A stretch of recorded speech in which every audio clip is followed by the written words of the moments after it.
भाजपच्या यादीमध्ये नांदेडमधील चव्हाण आणि गोपछडेंना उमेदवारी देण्यात आलेली आहे। अशोक चव्हाणांना संधी देताना संघ परिवारातील गोपछडे यांना सुद्धा आता संधी मिळाली आहे। उमेदवारीमध्ये भाजपचं मराठा, लिंगायत, ब्राह्मण असं समीकरण दिसतंय आणि पुण्यामधील निष्ठावान मेधा कुलकर्णी यांना सुद्धा राज्यसभेवर संधी देण्यात आली आहे।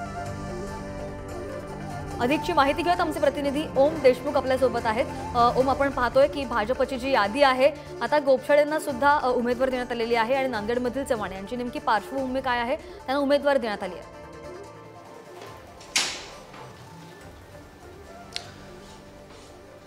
अजित गोपछडे हे भाजप सोबतच संघ परिवाराशी गेल्या अनेक वर्षांपासून जोडले गेलेले आहेत। या तीनही नावांचा जर आपण विचार केला तर टोटल सोशल इंजिनिअरिंग कशा प्रकारे भाजपनं राबवले आणि विशेषत्वानं मराठवाड्यात 2 उमेदवारी देण्यात भाजपनं कशा प्रकारे एक डाव साधलाय। गेल्या काही महिन्यांपासून जो सामाजिक समीकरणांचा विचार केला तर मराठा आरक्षणाच्या माध्यमातून मराठवाड्याची जी एक पार्श्वभूमी मराठा आरक्षणाला होती त्यात नांदेडच्या 2 व्यक्तींना खासदार पदासाठी उमेदवारी देण्यात आली आहे। अशोक चव्हाण, जर आपण सोशल इंजिनिअरिंगचा जर विषय केला तर अशोक चव्हाण हे मराठा समाजाचं प्रतिनिधित्व करतात, प्रॉमिनंट मराठा नेते आहेत। दुसऱ्या बाजूला नांदेड जिल्ह्यातल्याच अजित गोपछडे यांना उमेदवारी देण्यात आली जे लिंगायत ओबीसी समाजामधून येतात।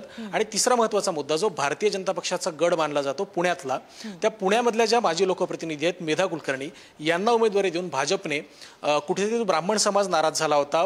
गिरीश बापट आणि मुक्ता टिळक यांच्या निधनानंतर जो काही ब्राह्मण समाज भाजपवर नाराज झाला होता त्या समाजाची नाराजी दूर करण्यासाठी कुठेतरी डॅमेज कंट्रोल म्हणून मराठवाडा आणि पुणे या 2 भागांमध्ये समीकरण साधण्याचा प्रयत्न भाजपच्या वतीने झालाय। निश्चित स्वरूपात पुण्यामध्ये याचा मोठा फायदा होऊ शकतो। मेधा कुलकर्णींची मोठी नाराजी होती, चंद्रकांत दादा पाटलांच्या उमेदवारीवरून त्या नाराज झाल्या होत्या। आणि मराठवाड्यामध्ये जर आपण पाहिलं तर भाजपला सध्या तरी कोणी प्रॉमिनंट नेता नाहीये।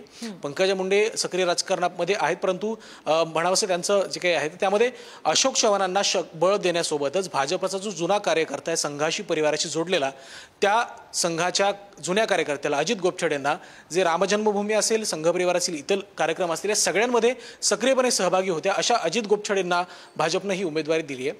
त्यामुळे कुठेतरी जुन्या नव्याचा संगम साधला आणि आता राज्यसभेवर खासदार म्हणून काम करताना एक वेगळा अनुभव मला मिळेल।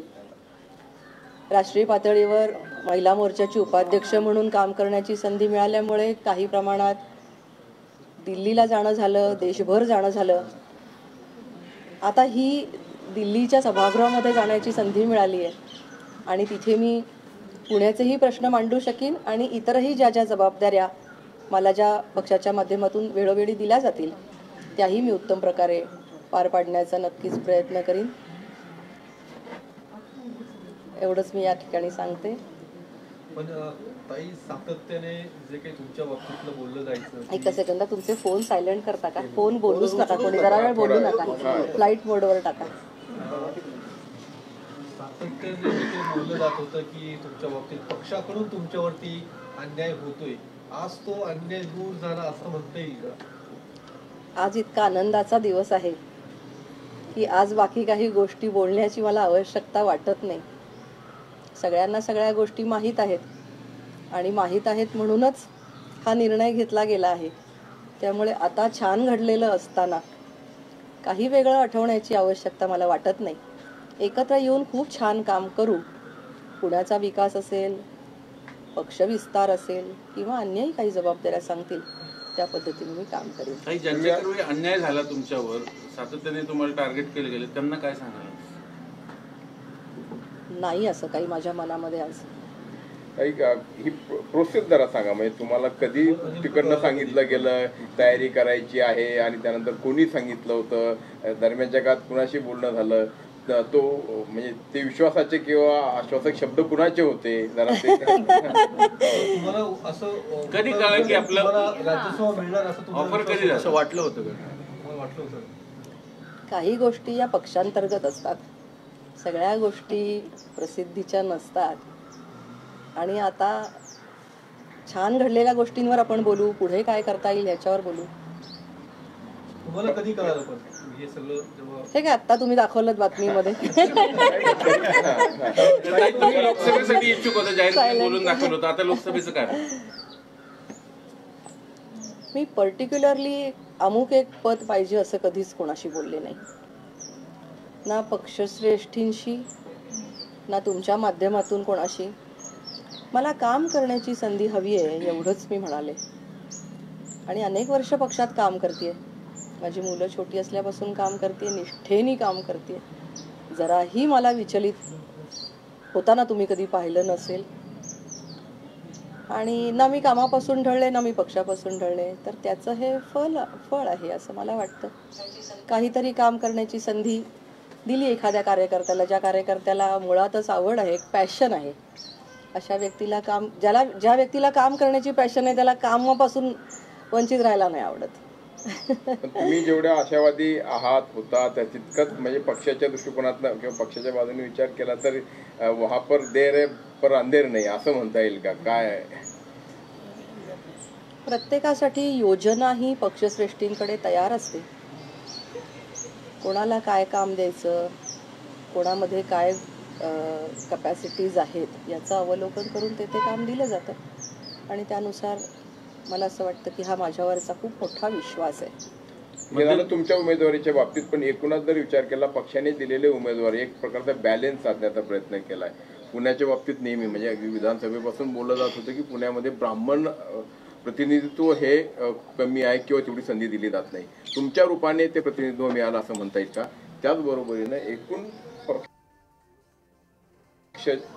आत्ताच्या परिस्थितीमध्ये तुम्हाला असू द्यात मग तिकडे अशोक चव्हाणांना आणि डॉक्टर गोपचंद यांना उमेदवारी देऊन हा बॅलन्स साधला गेला असं म्हणता येईल का? मी पक्षाने जाहीर केलेल्या सर्व उमेदवारांचं अभिनंदन करते आणि त्यांना पुढील कार्यासाठी शुभेच्छा देते. आणि मला काम करण्यासाठी संधी दिली आणि मी करणं एवढंच माझ्यासाठी आखलेलं गोष्ट आहे. वरिष्ठांनी काय दृष्टी ठेवली आणि काय विचार केला हा माझा विचार करण्याचा मुद्दाच नाही. तो मी एक छोटी कार्यकर्ती आहे. मला माझ्या कामाची हे माहिती आहे आणि तेवढ्यापुरतंच बोलणं हे माझं कर्तव्य आहे. तुम्हाला ज्यावेळेस उमेदवारी मिळाली नव्हती त्यावेळी पुण्यातल्याच एकूण ब्राह्मण समाजापैकी अशा प्रतिक्रिया आल्या होत्या की एक प्रकारची अन्यायाची भावना होती. म्हणजे असंतोष तर नाही, म्हणजे एवढं पुढे कधी होत नाही, पण अन्यायाची भावना निश्चितपणे त्यांच्यामध्ये होती. तर ती आता दूर होईल असं तुम्हाला वाटतं? नाराजी दूर होईल समाजातल्या? समाजातल्या अनेक लोकांचे मला फोन येत आहेत. थोडीशी त्यांना आशा वाटली जेव्हा निर्णय झाला नव्हता, पण तुमच्या माध्यमातून लोकांना की उमेदवारी देण्याची शक्यता वगैरे तेव्हापासून फोन येत होते आणि आता तर खूप फोन येतात.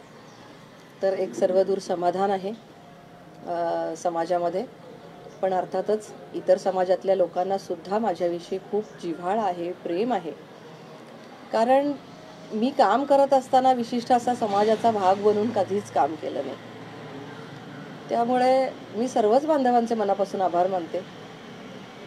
वेगवेगळ्या जाती धर्माचे लोक माझ्याशी खूप एकोप्याने राहतात, मला अगदी बहिणीसारखं प्रेम करतात आणि अशा सगळ्यांचे मला फोन येत आहेत, आनंद व्यक्त होतोय. त्यामुळे हा विशिष्ट जातीचा मुद्दा नसून एक निष्ठावंत आणि कृतिशील अशी व्यक्ती की जिला पुन्हा एकदा संधी मिळाली याच्यासाठी सगळ्यांचं समाधानाचे स्वर मला ऐकू येतात आणि मला छान वाटतंय. ते तुमच्या उमेदवाराचा लोकसभेला कसा फायदा होईल बघूया. आता मला जेवढा करून देता येईल तेवढा मी देईनच. आता राज्यसभेमध्ये तुम्ही आता जाताय, राज्यसभा तुम्हाला मिळते, केंद्रात तुम्हाला संधी मिळावी, केंद्रात सुद्धा काम करायची संधी मिळावी केंद्रामध्ये, तर असं काही अपेक्षा आहेत किंवा असं काही तुम्हाला वाटतंय मंत्रिमंडळामध्ये संधी मिळावी? मी आताच जातीये तिथे, जस्ट मला माहिती पण नाहीये तिथे काय ते. त्यामुळे लगेच अशा खूप मी अतिमहत्वाकांक्षेपोटी काही गोष्टीच कधीच करत नाही. माझा स्वभाव नाही. मला शिकायला आवडतं, मला काम करायला आवडतं.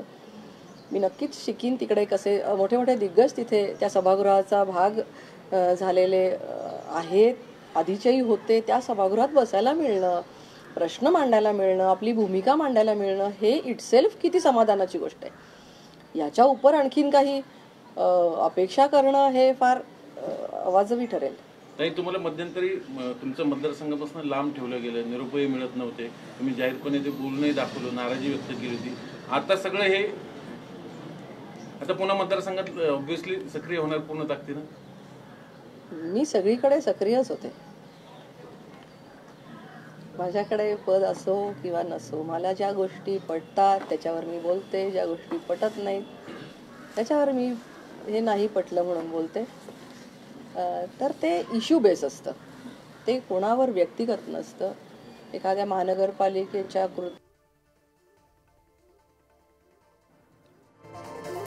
उमेदवारीच्या घोषणेनंतर मेधा कुलकर्णी प्रसार माध्यमांशी संवाद साधत होते आणि पक्षाने ही संधी दिली त्या संदर्भात त्यांनी आभार सारखे पण मार्गदर्शक माझ्या पाठीशी आहेत आणि त्यांच्या मार्गदर्शक असे अनेक लोक आहेत की ज्यांच्या मार्गदर्शनाने मी या पार्टीमध्ये काम करतो. खरं तर त्यांनी आता तुमचा उल्लेख केला, एक ज्येष्ठ नेते तुम्ही आहात. मी त्यांना तो प्रश्न विचारला की ज्याप्रमाणे आता नव्या लोकांना संधी देण्याचं प्रमाण भाजपमध्ये वाढतंय असं म्हटलं जात होतं, कुठेतरी डॉक्टर गोपछडे त्याला अपवाद ठरतायत आणि त्यांना राज्यसभा दिली आहे, त्यावरून काय वाटतं? डॉक्टर गोपछडे आमचे मोस्ट डिझर्विंग कॅन्डिडेट होते, त्यांना ते मिळणारच होते, मिळाली. मी त्यांचं अभिनंदन करतो. कॉंग्रॅच्युलेशन. थँक्यू. खरं तर तुमच्याही नावाची चर्चा होती. नाही ठीक आहे, ते झालं की आम्ही झालं की एकच आहे. खरं तर दोन महत्त्वाच्या गोष्टी यावेळेला घडल्यात. म्हणजे तुमचा कारसेवक म्हणून देखील उल्लेख होता, तर कुठेतरी कारसेवेचं फळ राज्यसभेच्या माध्यमातून मिळालं असं वाटतं? नाही बघा, प्रभू रामचंद्राची सेवा तर लाखो कारसेवकांनी केली. मी त्याच्यातला एक छोटा बिंदू आहे.